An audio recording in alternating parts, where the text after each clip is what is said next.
Welcome, my dear friends. Close your eyes and take a gentle, deep breath. Feel the weight of the day begin to drift away as you settle into a peaceful stillness. Imagine yourself in a place that feels safe and serene, where soft, warm light surrounds you. You're in no rush, with nothing you need to do but let go. Feel your body sink into a calm, cozy space, cradled in comfort, where each breath you take soothes you a little more. Imagine a soft breeze, carrying with it the scent of lavender and fresh earth, whispering through your senses, lulling you further into a deep, peaceful rest. Here, you're free, safe, and calm, ready to drift gently into sleep. So, let us begin. A study in Scarlet by Sir Arthur Conan Doyle. Chapter 2. The Science of Deduction. We met next day as he had arranged, and inspected the rooms at number 221B, Baker Street, of which he had spoken at our meeting. They consisted of a couple of comfortable bedrooms, and a single large airy sitting room, cheerfully furnished and illuminated by two broad windows. So desirable in every way were the apartments, and so moderate did the terms seem when divided between us, that the bargain was concluded upon the spot, and we at once entered into possession. That very evening I moved my things round from the hotel, and on the following morning Sherlock Holmes followed me with several boxes and portmanteaus. For a day or two we were busily employed in unpacking and laying out our property to the best advantage. That done, we gradually began to settle down and to accommodate ourselves to our new surroundings. Holmes was certainly not a difficult man to live with. He was quiet in his ways and his habits were regular. It was rare for him to be up after 10 at night, and he had invariably breakfasted and gone out before I rose in the morning. Sometimes he spent his day at the chemical laboratory, sometimes in the dissecting rooms, and occasionally in long walks, which appeared to take him into the lowest portions of the city. Nothing could exceed his energy when the working fit was upon him, but now and again a reaction would seize him, and for days on end he would lie upon the sofa in the sitting room, hardly uttering a word or moving a muscle from morning to night. On these occasions I have noticed such a dreamy, vacant expression in his eyes that I might have suspected him of being addicted to the use of some narcotic, had not the temperance and cleanliness of his whole life forbidden such a notion. As the weeks went by, my interest in him and my curiosity as to his aims in life gradually deepened and increased. His very person and appearance were such as to strike the attention of the most casual observer. In height he was rather over 6 feet, and so excessively lean that he seemed to be considerably taller. His eyes were sharp and piercing, save during those intervals of torpor to which I have alluded, and his thin, hawk-like nose gave his whole expression an air of alertness and decision. His chin, too, had the prominence and squareness which mark the man of determination. His hands were invariably blotted with ink and stained with chemicals, yet he was possessed of extraordinary delicacy of touch, as I frequently had occasion to observe when I watched him manipulating his fragile philosophical instruments. The reader may set me down as a hopeless busybody, when I confess how much this man stimulated my curiosity, and how often I endeavoured to break through the reticence which he showed on all that concerned himself. Before pronouncing judgment, however, be it remembered how objectless was my life, and how little there was to engage my attention. My health forbade me from venturing out unless the weather was exceptionally genial, and I had no friends who would call upon me and break the monotony of my daily existence. Under these circumstances, I eagerly hailed the little mystery which hung around my companion, and spent much of my time in endeavouring to unravel it. He was not studying medicine. He had himself, in reply to a question, confirmed Stamford's opinion upon that point.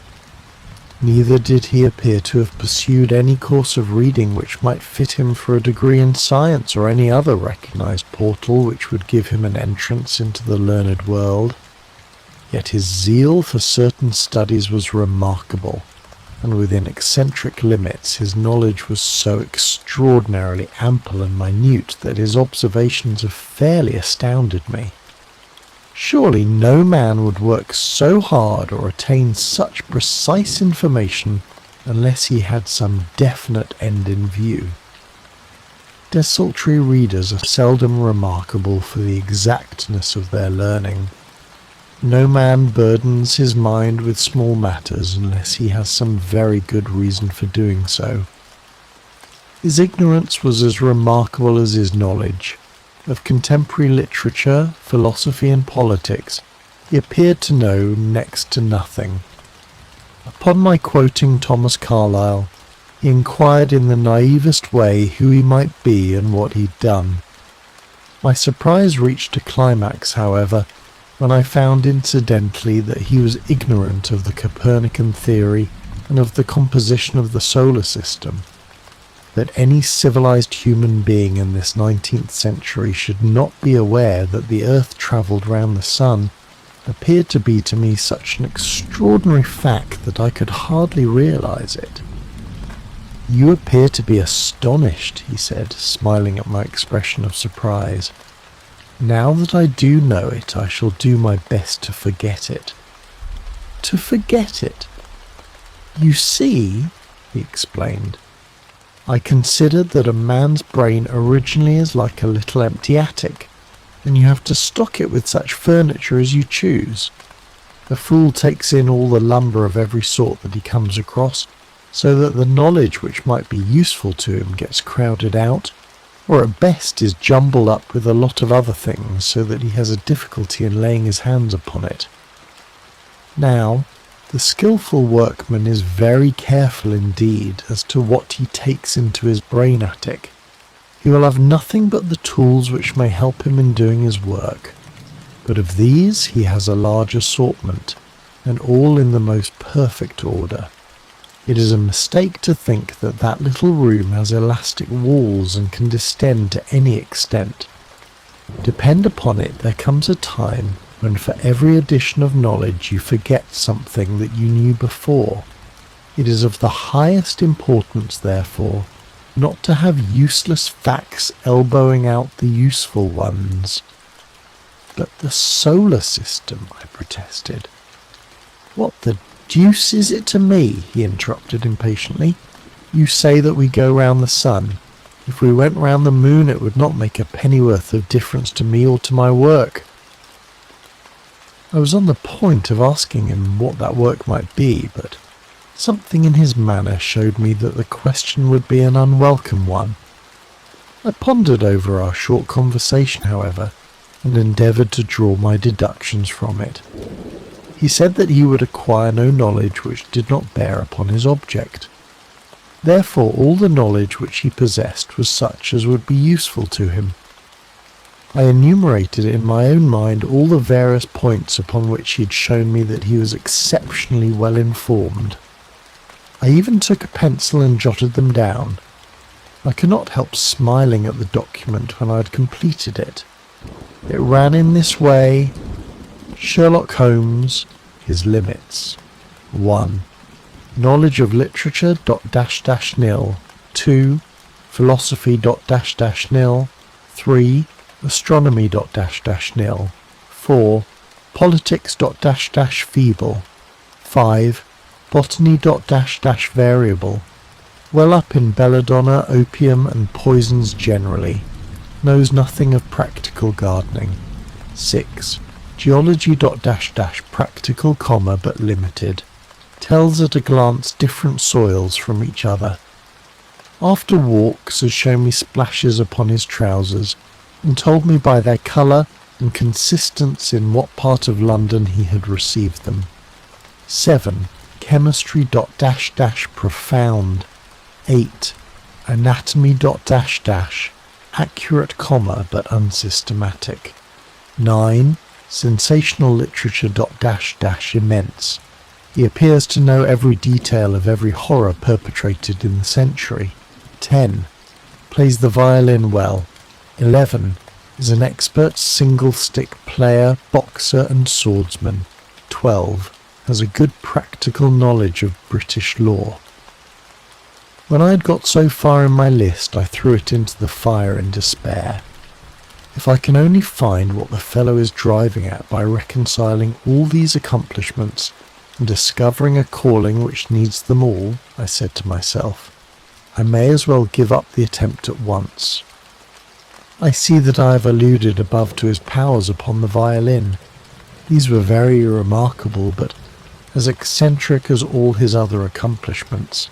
That he could play pieces, and difficult pieces, I knew well, because at my request he has played me some of Mendelssohn's Lieder and other favourites. When left to himself, however, he would seldom produce any music or attempt any recognised air. Leaning back in his armchair of an evening, he would close his eyes and scrape carelessly at the fiddle which was thrown across his knee. Sometimes the chords were sonorous and melancholy. Occasionally they were fantastic and cheerful. Clearly they reflected the thoughts which possessed him, but whether the music aided those thoughts, or whether the playing was simply the result of a whim or fancy, was more than I could determine. I might have rebelled against these exasperating solos had it not been that he usually terminated them by playing in quick succession a whole series of my favourite airs as a slight compensation for the trial upon my patience.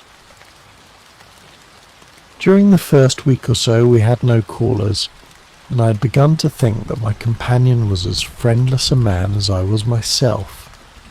Presently, however, I found that he had many acquaintances, and those in the most different classes of society. There was one little sallow, rat-faced, dark-eyed fellow who was introduced to me as Mr. Lestrade, and who came 3 or 4 times in a single week. One morning a young girl called, fashionably dressed, and stayed for half an hour or more. The same afternoon brought a grey-headed, seedy visitor, looking like a Jew peddler, who appeared to me to be much excited, and who was closely followed by a slipshod elderly woman. On another occasion an old white-haired gentleman had an interview with my companion, and on another a railway porter in his velveteen uniform. When any of these nondescript individuals put in an appearance, Sherlock Holmes used to beg for the use of the sitting-room, and I would retire to my bedroom. He always apologized to me for putting me to this inconvenience. I have to use this room as a place of business, he said, and these people are my clients. Again, I had an opportunity of asking him a point-blank question, and again my delicacy prevented me from forcing another man to confide in me. I imagined at the time that he had some strong reason for not alluding to it, but he soon dispelled the idea by coming around to the subject of his own accord. It was upon the 4th of March, as I have good reason to remember, that I rose somewhat earlier than usual, and found that Sherlock Holmes had not yet finished his breakfast. The landlady had become so accustomed to my late habits that my place had not been laid nor my coffee prepared. With the unreasonable petulance of mankind, I rang the bell and gave a curt intimation that I was ready. Then I picked up a magazine from the table and attempted to while away time with it, while my companion munched silently at his toast. One of the articles had a pencil mark at the heading, and I naturally began to run my eye through it. Its somewhat ambitious title was The Book of Life, and it attempted to show how much an observant man might learn by an accurate and systematic examination of all that came in his way. It struck me as being a remarkable mixture of shrewdness and of absurdity. The reasoning was close and intense, but the deductions appeared to me to be far-fetched and exaggerated. The writer claimed by a momentary expression, a twitch of a muscle or a glance of an eye, to fathom a man's inmost thoughts. Deceit, according to him, was an impossibility in the case of one trained to observation and analysis. His conclusions were as infallible as so many propositions of Euclid. So startling would his results appear to the uninitiated, that until they learned the processes by which he had arrived at them, they might well consider him as a necromancer. From a drop of water, said the writer, a logician could infer the possibility of an Atlantic or a Niagara, without having seen or heard of one or the other. So all life is a great chain, the nature of which is known whenever we are shown a single link of it. Like all other arts, the science of deduction and analysis is one which can only be acquired by long and patient study, nor is life long enough to allow any mortal to attain the highest possible perfection in it. Before turning to those moral and mental aspects of the matter which present the greatest difficulties, let the inquirer begin by mastering more elementary problems. Let him, on meeting a fellow mortal, learn at a glance to distinguish the history of the man and the trade or profession to which he belongs.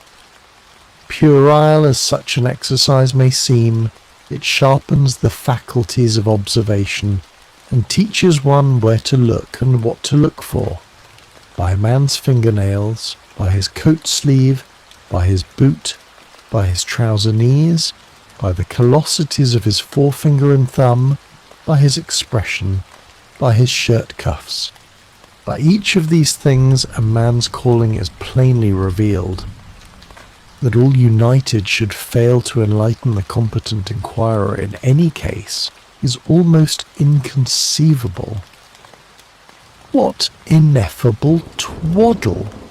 I cried, slapping the magazine down on the table. I never read such rubbish in my life. What is it? Asked Sherlock Holmes. Why, this article, I said, pointing at it with my egg spoon as I sat down to my breakfast. I see that you have read it since you have marked it. I don't deny that it is smartly written. It irritates me, though.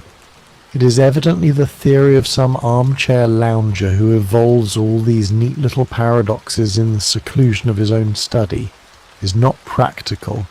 I should like to see him clapped down in a third-class carriage on the Underground, and asked to give the trades of all his fellow travellers. I would lay 1,000 to 1 against him. You would lose your money, Sherlock Holmes remarked calmly. As for the article, I wrote it myself. You? Yes, I have a turn both for observation and for deduction. The theories which I have expressed there, and which appear to you to be so chimerical, are really extremely practical. So practical that I depend upon them for my bread and cheese. And how? I asked involuntarily. Well, I have a trade of my own. I suppose I am the only one in the world. I'm a consulting detective, if you can understand what that is. Here in London we have lots of government detectives and lots of private ones. When these fellows are at fault they come to me, and I manage to put them on the right scent. They lay all the evidence before me, and I am generally able, by the help of my knowledge of the history of crime, to set them straight. There is a strong family resemblance about misdeeds, and if you have all the details of 1,000 at your finger ends, it is odd if you can't unravel the 1,001st. Lestrade is a well-known detective.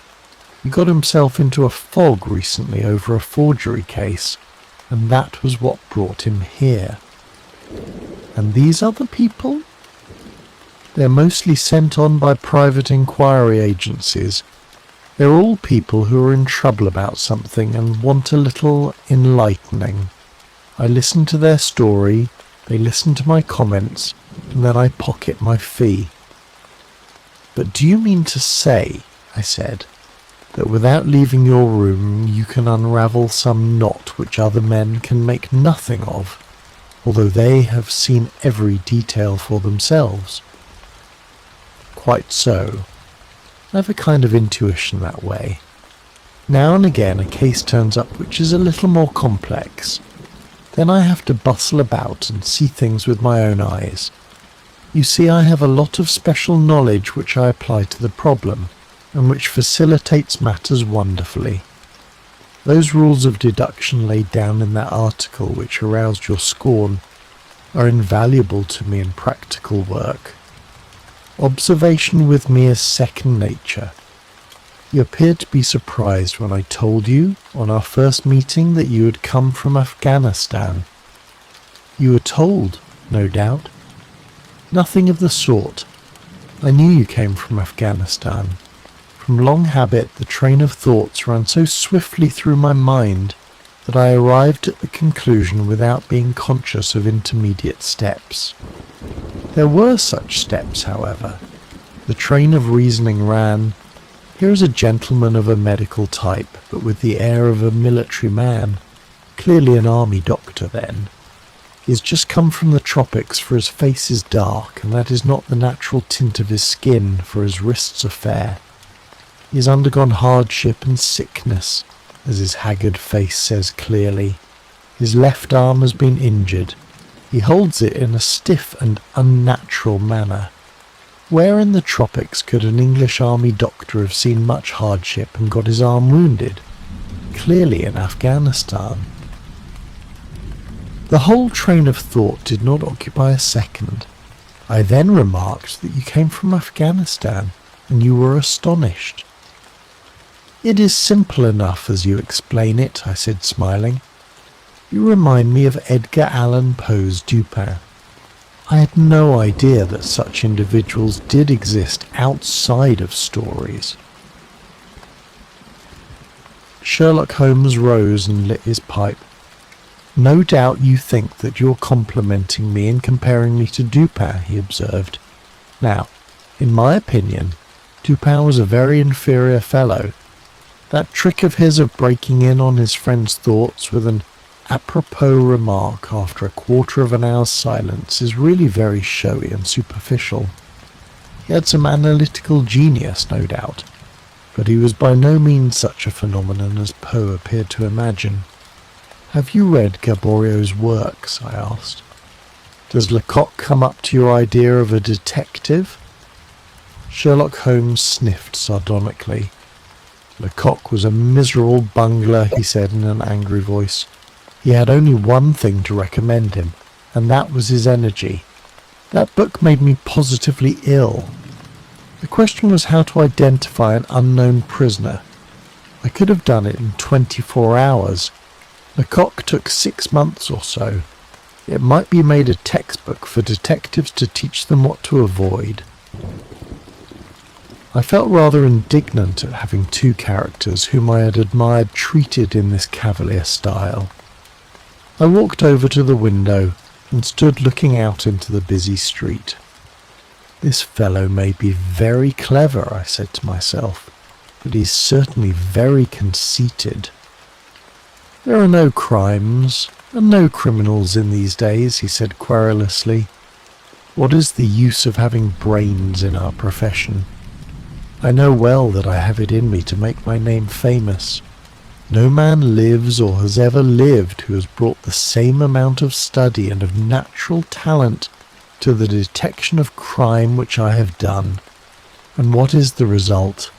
There is no crime to detect, or at most some bungling villainy with a motive so transparent that even a Scotland Yard official can see through it.